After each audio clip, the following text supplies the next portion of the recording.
वो सिरफिरे लोग हैं।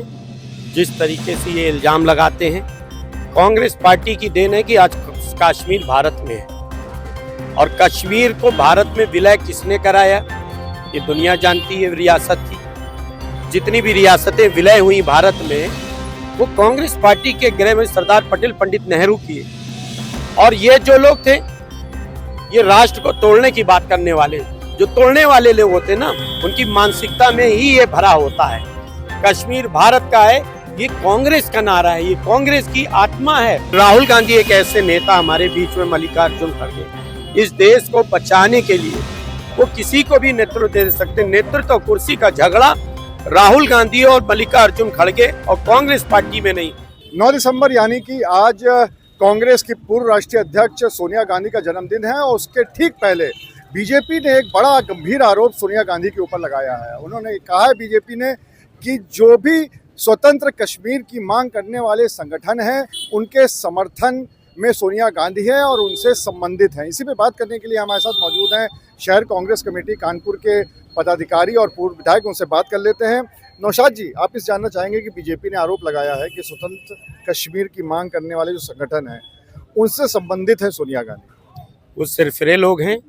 जिस तरीके से ये इल्ज़ाम लगाते हैं, कांग्रेस पार्टी की देन है कि आज कश्मीर भारत में है और कश्मीर को भारत में विलय किसने कराया ये दुनिया जानती है। रियासत थी, जितनी भी रियासतें विलय हुई भारत में वो कांग्रेस पार्टी के गृह में सरदार पटेल पंडित नेहरू किए।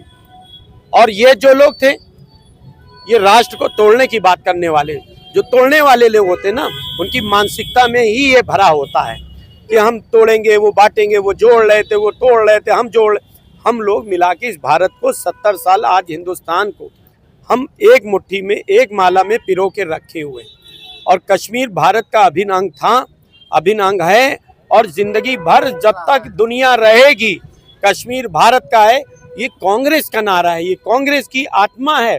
कश्मीर भारत की आत्मा, उसको कोई टुकड़े टुकड़े कोई अलग करने की सोच भी कैसे सकता है। ये तो भारतीय जनता पार्टी के जो नेता हैं, जो संगठन है, जो उनकी सरकार है, उनकी नीतियां वो देखे जाके वो क्या कर रहे हैं। लेकिन जो महागठबंधन है उस पर भी संकट नजर आ रहा है। महाराष्ट्र में समाजवादी पार्टी ने अपने को अलग कर लिया। बंगाल में ममता बनर्जी कह रही हैं कि नेतृत्व कांग्रेस का उतना मजबूत नहीं है और हमसे कहा जाए तो हम खुद ही कर लेंगे। देखिए, ये समय आएगा, समय पर प्रश्न और समय पर जवाब दिए जाएंगे। अगर अभी उनको लगता है तो ये उनकी आज़ादी है अभिव्यक्ति की। आदमी कह रहा है नेतृत्व क्यों नहीं, हर आदमी को कहना चाहिए कि मैं नेतृत्व कर सकता हूँ। लेकिन राहुल गांधी एक ऐसे नेता हमारे बीच में मल्लिकार्जुन खड़गे, इस देश को बचाने के लिए वो किसी को भी नेतृत्व दे सकते। नेतृत्व कुर्सी का झगड़ा राहुल गांधी और मल्लिकार्जुन खड़गे और कांग्रेस पार्टी में नहीं। कांग्रेस पार्टी के जो मेन मकसद है वो बाबा भीमराव अम्बेडकर के संविधान पे मंडरा रहे खतरे से संविधान को बचाना और लोकतंत्र को बचाना।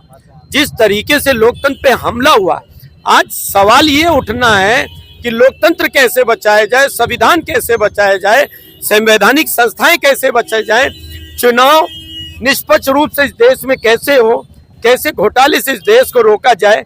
भारतीय जनता पार्टी तो एक वॉशिंग मशीन है। अजीत पवार के ऊपर इतने करोड़ों रुपए की जो सीज की गई थी, मुकदमा भी वापस, सब कुछ खत्म और सब वॉशिंग मशीन में धुल गए, सब साफ हो गए। ये उनका किरदार है।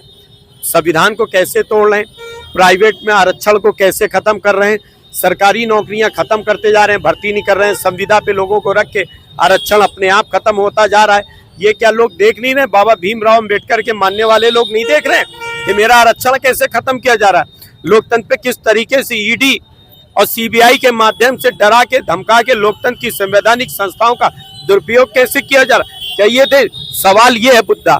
सवाल है अडानी अंबानी को अरबों रुपए की तादाद में विदेशों में वारंट हो जाता है। क्या ये मुद्दा नहीं है? ये मुद्दा है। और आपको लोग नेतृत्व का मुद्दा जब आएगा तो नेतृत्व का मुद्दा सुलझाया जाएगा। हमारे साथ कई बार के पूर्व विधायक संजीव दरिया आबादी हैं, उनसे बात कर लेते हैं। समाजवादी पार्टी ने वहां से तो अपना रास्ता किनारा कर लिया आप लोगों से, और यहाँ पर भी रामगोपाल यादव कह रहे हैं कि जो नेतृत्व है वो राहुल गांधी का उसके नेता नहीं है, खड़गे उनके नेता हैं और लगातार कांग्रेस चुनाव हारती जा रही है। देखिए, इसमें कोई दो राय नहीं। खड़गे जी हमारे राष्ट्रीय अध्यक्ष हैं और कांग्रेस के वो नेता हैं, लेकिन उससे इतर बात यह है कि राहुल गांधी जी भी कांग्रेस के अध्यक्ष रहे और उन्होंने एक बहुत लंबी यात्रा के माध्यम से हिंदुस्तान के जनमानस में एक अमिट छाप छोड़ने का काम किया।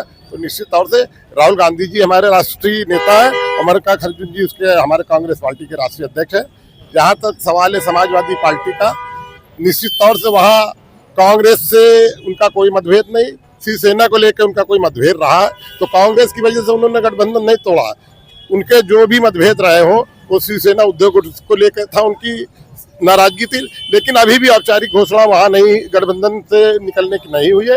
ये राम गोपाल जी ने कल अपनी सिपाही की प्रेस कॉन्फ्रेंस में बात कही है। तो फिर ममता बनर्जी बंगाल में उन्होंने तो सीधे तौर पे कहा है कि जो महागठबंधन नेतृत्व है वो कमजोर पड़ चुका है और हमें दिया जाए। देखिए, इसमें कोई दो राय नहीं। ममता जी एक लोकप्रिय नेता है, पश्चिम बंगाल में लगातार तीसरी बार मुख्यमंत्री बनी है, तो एक गठबंधन में आपसी विचार आते हैं और गठबंधन में अकेले ममता जी नहीं है, कांग्रेस नहीं है, तमाम लोगों का ये गठबंधन है। आपसी विचार विमर्श करेंगे, जो तय करेगा कि गठबंधन का नेतृत्व किसको कहना चाहिए, आपसी विचार के माध्यम से जो तय हो जाएगा कांग्रेस भी उसको स्वीकार करेगी। तो आप सभी थे कांग्रेस के नेता जिनका ये कहना है कि जो सोनिया गांधी के ऊपर आरोप लगा रहे हैं वो बीजेपी को खुद के गिरबान में झांक के देखना चाहिए, और दूसरी तरफ उनका ये भी कहना है कि महाराष्ट्र में जो गठबंधन से सपा अलग हुई है उनका शायद जो भी नाराजगी होगी वो शिवसेना उद्धव ठाकरे से होगी और उनके साथ उनका कोई भी मतभेद नहीं है। अनुराग अग्रवाल, TV9 कानपुर।